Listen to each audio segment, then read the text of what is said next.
Salut, sunt Mihai Popescu și astăzi vom instala și descărca jocul Crusader. Dăm pe Google.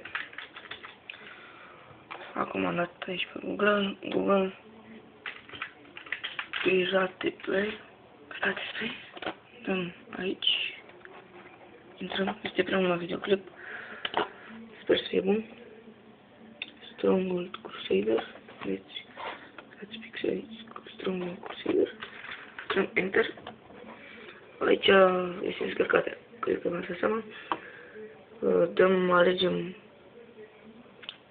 să mai multe versiuni, alegem versiunea aceasta. Dacă căutați Stronghold Crusader, Obloade 415 2007, size 642,91 MB, Richard Moncler, da? Să l-am prins, n-am pe el. Am dat get this torrent, eu o să l-am descărcat. Eu l-am descărcat, acum dați, cred, dați așa, 20-30 de minute durează descărcarea, după aia dați pe folder, continue, scoparea aceasta autoplay, run, dăm install, yes, așa, dăm next,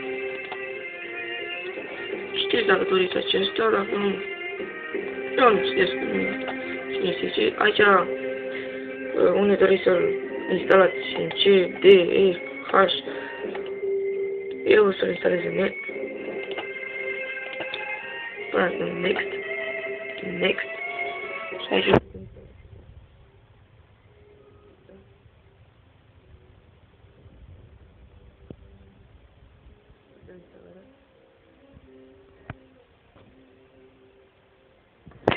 imagini.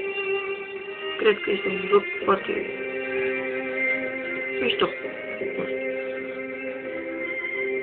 Eu așa cred. Uitați cum am aici. 50.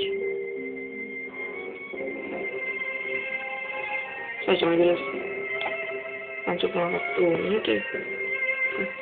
Mai Stronghold Crusader. 70 55. Să vă arăt și cum până intru în el, să vă arăt că merge, uitați, așa este așa. Acum, eu nu o să mai instalez GameSpy. Dacă doriți să-l instalați, nu o să instalez, dau next și finish.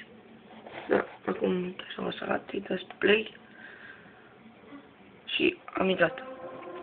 Dați jocul. Așa se încarcă. Deci, așa imagine.